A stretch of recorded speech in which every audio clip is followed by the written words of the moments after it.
Welcome to Nexus Radio, ladies and gentlemen. I am your host, DJ Sid. So welcome to episode number 2. In this episode, I wanted to touch upon the music that I'm going to be using for this podcast and the different genres. Also going to be talking a little bit about MMO Theory, and I wanted to talk a little bit about EverQuest's What's Next that was featured in E3 last week or 2 weeks ago, whenever you decided to listen to this episode. And let's get started. So a couple of topics that come to mind when we think music theory and podcasts are, what can I use? Can I use licensed music? Can I, that MP3 that I bought has a nice sound to it. Can I put that entire MP3 in my podcast? Well, unfortunately, it seems like the answer is no. There's a whole discussion on what can be used and what can't be used, and all this talk about PodSafe and pod-friendly music. It's actually quite interesting. From what I can tell so far, though, is that legal music is okay just until you start making money with your podcast. Fortunately, I don't really need to use legal music. I'll probably try to incorporate some random samples or clips from music, but I'm not going to use anything with lyrics and any licensed material like that. I won't cross that boundary. But it sounds like people are having they have difficulties only when their podcast really takes off and it starts generating revenue. That's when it looks like it could be a problem to use legal music without obviously the proper permission from the artists or the recording companies or what have you. With that said, the genres that I've chosen are actually my preferred genres that I listen to on a daily basis. I'm going to be using metal, as you probably heard in the intro to this episode. I'm also going to be using a lot of hip hop, some good stuff, lots of good beats from hip hop, trance. Love trance, any electronic music of early 2000, even some of my own trance work will be featured in the podcast. And lastly, anything that has good melody, I think I'm going to be incorporating into the podcast series. So look out for some really good music. Probably won't list where I got the music if it's bordering on the legality side, but have a couple of good beats in there for you guys, similar to the track that you heard in this title, in the intro. So get ready for some good music. Next up, I wanted to talk a little bit about MMO Theory. What is MMO Theory?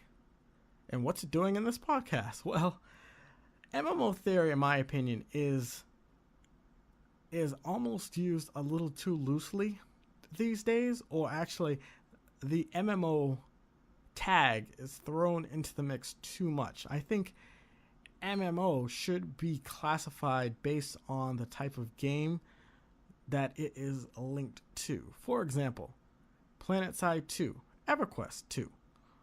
They're both considered MMORPGs. But in theory, PlanetSide 2 is more or less a first-person shooter, whereas EverQuest 2 is an RPG or role-playing game.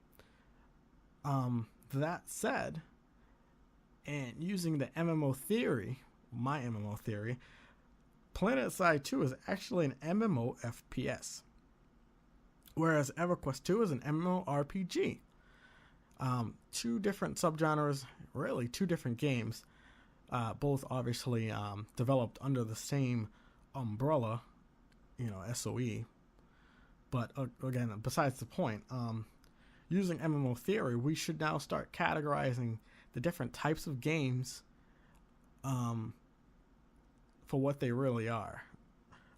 Obviously, that's just my opinion, but I'm just throwing out the point out there because I've seen, a lot of websites try to classify a lot of games, and they try to compare games that are just you really can't compare. I mean, Yeah, the game has RPG elements. Yeah, the game has also, first-person shooter elements. But to be honest with you, PlanetSide 2 and say, let's use an actual first-person shooter that's just a first-person shooter, say Battlefield 3 or Call of Duty.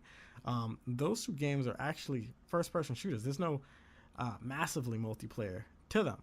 There is multiplayer to them.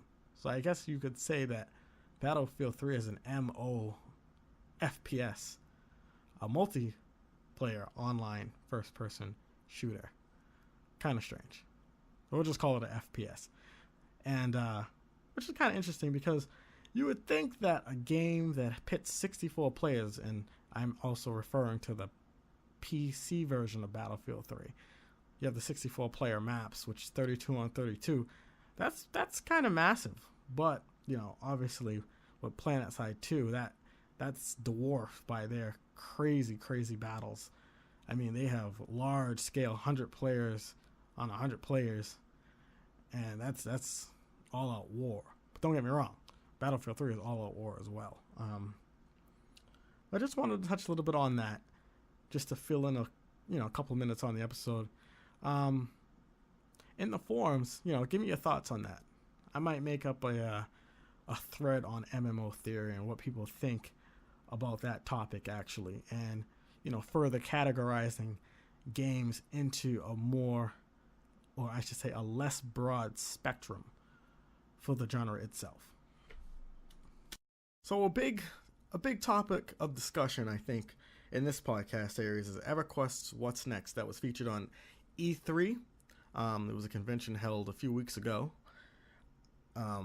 Dave Georgeson and Omid Dariani talked a little bit about the games, currently that they're working on, primarily EverQuest 2, and EverQuest Next, of course. Just to give you a quick background if these names aren't too familiar. Dave is actually the executive producer of EverQuest Next. He's also worked on EverQuest 2. He's worked with the EverQuest team when they were Variant before, the merger with Sony. He's also worked on Tribes 2, MechWarrior 2. So he, good track record, good history. A lot of the games that he's worked on, paved the way for the current generation of MMOs today. So, the guy has a good strong background in gaming. Put a lot of trust into this guy, so he's pretty good. Omid, I'm not too familiar with him. He has a lot of energy. He, I'm pretty sure he brings a lot to the table as well. Probably feature him in another episode of the podcast. But, they basically talked about the EverQuest, the next expansion coming out. It talks a little bit about the death of Kazakh Thule, which is one of the gods in EverQuest. Don't want to spoil it too much for anybody that's big on lore, but looks like that next expansion EverQuest is going to be pretty good. Let's see what else. EverQuest 2, their next game update is going to be featuring some good stuff as well. They were talking a little bit about the Crushbone zone and a couple of new things that they've added that players are going to want to check out. Really cool stuff. They also talked a little bit about EverQuest 2's expansion templates that they're going to add, which sound really good in a way. However, they also sound like talent points from World of Warcraft, which is not so good. We don't want specialization. I hope that does not come into EverQuest Next, to be honest with you. Trying to keep it neutral, though. I'll give my thoughts on that a little bit later. This is actually part 1, so I'm going to be talking a little bit about the next half of the what's next at E3. So, what's next, really? I mean, it almost sounds like, and I hate to say this, but what's to come of EverQuest and EverQuest 2? They feel, and this was actually brought up in the video. They kind of said that, and it sparks a little bit of interest in this category. These two games have been around for so long. will EverQuest Next be the end of them? And also, I mean, I don't know if they just forgot or playing out, just don't care. But what about Vanguard Saga of Heroes? What's to become of that community? To be honest with you, I hope that EverQuest Next pulls in players from EverQuest, pulls in players from EverQuest 2 and Vanguard, just to rebuild that solid community. Very interesting. They also had the EverQuest senior team there with them. A guy by the name of Terry, who's the senior producer, Darren, lead designer, Rosie, who is the art designer. They also had a guy named Jeff there. He was creative director. Steve, programmer lead. They were also kind of, trying to get, I guess they're short on programmers for the game. It is really hard to find good programmers these days. They also had this guy named Donovan, who was a marketing lead. They all just talked a little bit about the game. They couldn't really spill too much. Actually, they couldn't spill anything. All they could really say is the game's going to be great, and just wait for SOE Live. And that's pretty much all they could say. Even Dave Georgeson couldn't really say much about it. He promised the team, he promised, Sony that he wouldn't spill his guts before SOEL, and just. But I mean, we're all waiting. We have a month to go. Actually, more than a month. We're still in June right now, which is kind of crazy. I think the game is heading down the right direction though. A little bit more about what they hosted there at E3. They brought up a lot of EverQuest 1 memories. Didn't really touch too much upon EverQuest 2, but everybody was pretty much talking about EverQuest 1, and I think that's where the community is going. We all know that EverQuest 2 is, and I hate to say it, but it is a World of Warcraft clone. The two games are essentially a light version of EverQuest. I guess that's just how it is. But everybody that I've watched on that video, all the people that were featured, all refer back to the regular original EverQuest. And I think that we are all on the same page. We all are looking for exactly the same thing, and that is the magic that EverQuest 1 brought to us when we first played the game. It just captivates people, and I think that's what people are looking for in EverQuest Next, a new world to explore for at least another decade. You know what I mean? Just to cap. I mean, that may be pushing it. 4 to 5 years to come is probably more reasonable, because you could build memories, you can build friendships, so on and so forth. That's what we're looking for. Now, it's funny how they say that you can actually record yourself speaking about these memories, which is what I want to get to next. You can actually win a trip to EverQuest Next showing, the unveiling. You can win a trip to SOE Live, which is pretty cool. You can record yourself just talking about a memory that you had in EverQuest or EverQuest 2. I think that's an awesome idea. I think, I personally probably won't do that. I'm not too comfortable on camera, but I don't mind speaking my obviously speaking my mind about things. But that's a great opportunity if you want to go. I was actually thinking about going, but I don't think I can make it this summer. It's a very expensive trip from where I am in the country, and I wish I could drive down the street and get there, but unfortunately that won't happen. So there should be some good coverage there. That trip sounds awesome though. One thing that I did notice is that during the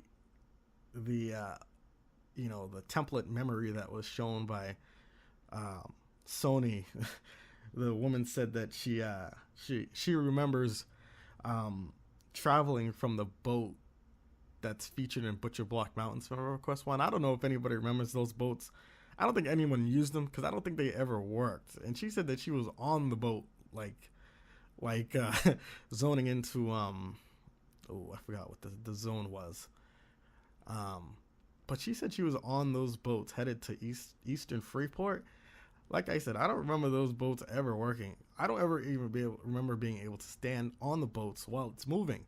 You actually had to glitch yourself onto the boat into the front if you ever wanted to get it. I remember playing with one of my good friends, one of my best friends, when we were in our low to mid 20s. He was a cleric, I was a druid, and I actually didn't have my portal spells. I didn't even know I could port at the time, and it was hilarious because we couldn't get on this boat. We were trying to get to the other continent, and it was just like, what in the world's going on here? And it took. We actually made it to the middle of the sea. I remember making it to the zone point, but for some reason in the script you had to be on the boat in order to zone.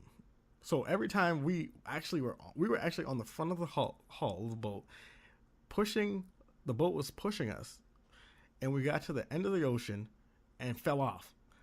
And it was the funniest thing because we had no swimming skills, so we had to swim all the way back to shore. It took us like an hour and a half to get back to shore. I didn't have any bat wings to levitate us to just walk across the water, but it was the funniest thing I've ever seen. But we were so determined to get across that water to get to the next zone. We ended up never making it, which was the funniest thing. So I mean, overall, I think that obviously there's not much really I can talk about EverQuest Next, but in my honest opinion, I feel that the chemistry and the formula that this team has, they have the potential to do big things. I think, and I followed Vanguard closely, real close, just as close as I'm following EverQuest Next. And I remember back in 2007, 2006, actually I remember back in 2005 when they announced Vanguard. I was so excited. The recipe was there. They had the concoction. Unfortunately, they did not listen to the players. The beta testing was non-existent. I mean, I don't even know why they beta tested it, but the game was excellent. It could have been great, but they didn't listen. This time around, I feel that they are truly listening to the community. They really want to deliver on a game that should have been done in 2007. Unfortunately, they had to wait another 5 years to do so, but this is I think this is going to be the big one, guys. I think we're going to have a game that's going to be truly remarkable. They've taken it to the next level. It's going to hit that next gen marker. It's not going to be EverQuest 2.5. It's not going to be EverQuest 3.0. It's going to be EverQuest restored. I would like to say. I think that's where it's going to be going. So as always, come visit us on the forums at eqnexus.com. Come join in the discussions. We got over 100 members so far. The community is growing exponentially. Get with us. Come talk to us. Like I said, I'm there. We got a bunch of guys. We got a lot of collaborations going. Everybody's getting ready for this. We got another month to prepare. Come see us on Twitter. My Twitter is actually at Sidiko, SYDIKO. Haven't really used it much, but come see me on there. Give me your thoughts. Stop by, say hi. Oh, and by the way, EverQuestNexus.com, we have a chat room, so come see us there. I'm going to be on there. It's actually an IRC. You can visit us from the website itself. You can log in from your own IRC client. EQNexus.com, good place to go. A lot of content, a lot of passion behind the site. We're the first. I say one of the first. I believe there's another German EverQuest Next site. The name slips my mind. I'll probably have to feature it in the next episode. Which also I like to say that may have a collaboration. Talking with a guy right now that's really passionate about the game itself as well. He's gonna want to feature himself here as well. So up for grabs. Like I said, I don't want to be the only one on this podcast. So you guys hear my boring voice every few weeks, but gonna have some collaborations. Gonna have some guest speakers. It's gonna be really fun. Looking to take this podcast to the next level as well. So stay tuned, guys. Thank you.